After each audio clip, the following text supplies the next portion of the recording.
अगर आप भी पति ब्रह्मचारी की हर लेटेस्ट अपडेट सबसे पहले देखना चाहते हैं, तो हमारे चैनल को सब्सक्राइब करके बेल आइकॉन जरूर ऑन कर लीजिए। कहानी की शुरुआत एक ऐसे भावुक मोड़ से होती है, जहां ईशा अपने दिल पर पत्थर रखकर बहुत बड़ा फैसला लेती है। वह तय करती है कि अब वह सूरज के ऑफिस में सेक्रेटरी की नौकरी छोड़ देगी। ईशा जानती थी कि सूरज उससे नाराज है और हर दिन उसके सामने रहना शायद सूरज के पुराने जख्मों को और गहरा कर रहा है। इसलिए वह खुद को दूर करना ही सही समझती है। पूरी रात ईशा बेचैन रहती है। उसकी आंखों में नींद नहीं होती और दिल में सिर्फ सूरज की यादें घूमती रहती हैं। वह बार बार यही सोचती है कि शायद उसकी दूरी ही सूरज के लिए सबसे अच्छा फैसला साबित होगी। अगली सुबह ईशा भारी मन से ऑफिस पहुंचती है। उसके हाथ में एक लिफाफा होता है जिसमें उसका रिजाइन लेटर रखा होता है। सूरज अपने केबिन में काम कर रहा होता है। जैसे ही ईशा चुपचाप जाकर वह लेटर उसकी टेबल पर रखती है, सूरज पहले तो सामान्य रहता है, लेकिन जब वह लिफाफा खोलकर पढ़ता है तो उसके चेहरे का रंग बदल जाता है। अंदर ही अंदर उसका दिल टूट जाता है। उसे याद आता है कि सिर्फ एक दिन पहले ही उसने ईशा से कहा था कि उसके बिना उसकी जिंदगी कितनी खाली हो गई है। लेकिन आज वही ईशा उसे हमेशा के लिए दूर जाने का फैसला कर चुकी थी।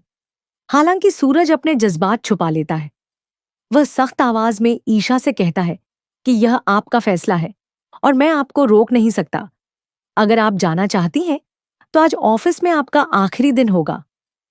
सूरज की आवाज भले ही कठोर थी, लेकिन उसके दिल में दर्द साफ था। वह चाहता था कि ईशा उसे छोड़कर न जाए, क्योंकि उसके आने के बाद पहली बार उसकी जिंदगी में खुशी लौटी थी। ऑफिस का हर कोना ईशा की मौजूदगी से भरा रहता था, लेकिन अपनी नाराजगी और गलतफहमी की वजह से वह अपने दिल की बात कह नहीं पाता। दूसरी तरफ हवेली में एक नई चाल शुरू हो चुकी थी। ताई माँ और उनके पति यानी आकाश के पिता फिर से चोरी छुपे मिल रहे थे। ताई माँ को लगता था कि उनका पति सुधर चुका है, लेकिन असलियत कुछ और थी। आकाश के पिता सिर्फ पैसों के लिए वापस आए थे। उनका असली मकसद था सरला यानी ताई माँ को अपने जाल में फंसाकर सूरज की जिंदगी बर्बाद करना। वह धीरे धीरे ताई माँ के मन में डर भरने लगते हैं। वह कहते हैं कि अगर जल्दी सूरज की शादी नहीं हुई तो उसके ग्रह नाराज हो जाएंगे और पूरे परिवार पर संकट आ जाएगा। ताई माँ पहले से ही अंधविश्वास में भरोसा करती थीं, इसलिए वह तुरंत डर जाती हैं। आकाश के पिता इसी मौके का फायदा उठाते हैं और एक अनजान लड़की का रिश्ता सूरज के लिए लेकर आते हैं। ताई माँ बिना किसी को बताए उसी दिन घर में रिश्ता देखने का कार्यक्रम रख देती हैं।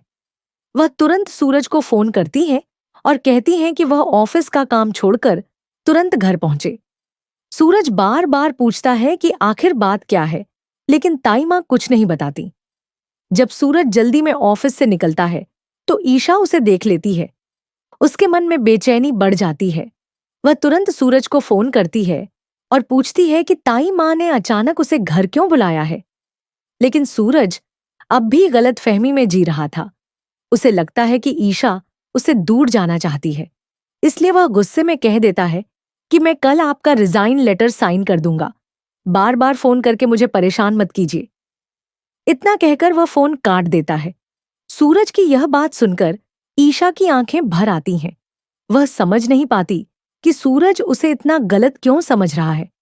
उधर जब सूरज हवेली पहुंचता है तो वहां कुछ अनजान लोगों को देखकर हैरान रह जाता है। ताई माँ उसे सबके सामने बैठाती हैं और मुस्कुराकर कहती हैं कि लड़का लड़की थोड़ी देर आपस में बात कर लें तो अच्छा रहेगा। यह सुनते ही सूरज समझ जाता है कि उसके लिए रिश्ता लाया गया है। पहले तो उसे बहुत बड़ा झटका लगता है, लेकिन अगले ही पल उसके मन में ईशा का ख्याल आता है। उसे लगता है कि ईशा अब अपनी जिंदगी में आगे बढ़ चुकी है और शायद इसलिए नौकरी भी छोड़ रही है, ताकि उससे हमेशा के लिए रिश्ता खत्म हो जाए। इसी गलतफहमी में सूरज ताई माँ से कह देता है कि आपको जो सही लगे वही कीजिए। यह सुनकर ताई माँ खुशी से भर जाती हैं। वह तुरंत कहती हैं कि आज का मुहूर्त बहुत शुभ है और इसी समय सगाई कर देनी चाहिए। बातों बातों में ताई माँ यह भी बोल देती हैं कि यह शुभ समय उन्हें एक बाबा ने बताया है। हालांकि सूरज को थोड़ा अजीब लगता है, लेकिन वह चुप रहता है। ताई माँ तुरंत एक अंगूठी लाती हैं और सूरज को उस लड़की को पहनाने के लिए कहती हैं। सूरज भारी मन से आगे बढ़ता है। उसके दिल में दर्द होता है क्योंकि वह किसी और के साथ अपना भविष्य नहीं देख पा रहा था। जैसे ही वह लड़की को अंगूठी पहनाने वाला होता है, तभी हवेली का दरवाजा जोर से खुलता है। सबकी नजरें दरवाजे की तरफ चली जाती हैं। वहां ईशा खड़ी होती है। ऑफिस में खुशबू ने उसे सारी बात बता दी थी, इसलिए वह दौड़ी चली आई थी। ईशा तेजी से आगे बढ़ती है और सूरज का हाथ पकड़कर उसे रोक देती है। पूरा फैमिली हैरान रह जाता है। ईशा की आंखों में आंसू और गुस्सा दोनों होते हैं। वह सबके सामने एक पुरानी तस्वीर निकालती है। तस्वीर देखते ही हर कोई चौंक जाता है क्योंकि उसमें शादी के मंडप में आकाश नहीं बल्कि सूरज बैठा हुआ दिखाई देता है। ईशा कांपती आवाज में लेकिन पूरे विश्वास के साथ कहती है कि सूरज सिर्फ मेरा पति है। यह सुनते ही पूरे घर में सन्नाटा छा जाता है। सूरज खुद भी हैरान रह जाता है क्योंकि उसे लगता था कि ईशा को उस रात की सच्चाई याद नहीं होगी। लेकिन आज पहली बार ईशा ने सबके सामने अपने दिल की बात कह दी थी। उसकी आंखों में साफ दिखाई दे रहा था कि वह आज भी सिर्फ सूरज से प्यार करती है। ताई माँ के चेहरे का रंग उड़ जाता है, जबकि आकाश के पिता घबरा जाते हैं क्योंकि उनका पूरा खेल बिगड़ चुका था। सूरज की आंखों में आंसू आ जाते हैं। उसे एहसास होने लगता है कि ईशा उससे दूर नहीं जाना चाहती थी, बल्कि उसकी खुशी के लिए खुद को तकलीफ दे रही थी। वहीं ईशा भी अब सच छुपाने के लिए तैयार नहीं थी।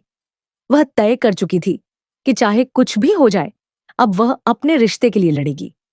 अब देखना बेहद दिलचस्प होगा कि क्या सूरज और ईशा अपनी सारी गलतफहमियां दूर करके फिर से एक हो पाएंगे, या फिर आकाश और उसके पिता उनकी जिंदगी में कोई नया तूफान लेकर आएंगे। आने वाले एपिसोड में प्यार, इमोशन और बड़े ट्विस्ट देखने को मिलने वाले हैं। इसी बीच खुशबू भी ईशा के पास आकर उसका साथ देती है। वह परिवार वालों से कहती है कि ईशा ने हमेशा इस घर की खुशी के लिए अपने दिल को दबाया है। उसने कभी किसी के खिलाफ आवाज नहीं उठाई क्योंकि वह रिश्तों को टूटते हुए नहीं देख सकती थी। खुशबू की बातें सुनकर घर के कुछ लोग भावुक हो जाते हैं। दूसरी तरफ सूरज अब हर उस पल को याद करने लगता है जब ईशा ने उसके लिए चुपचाप दर्द सहा था।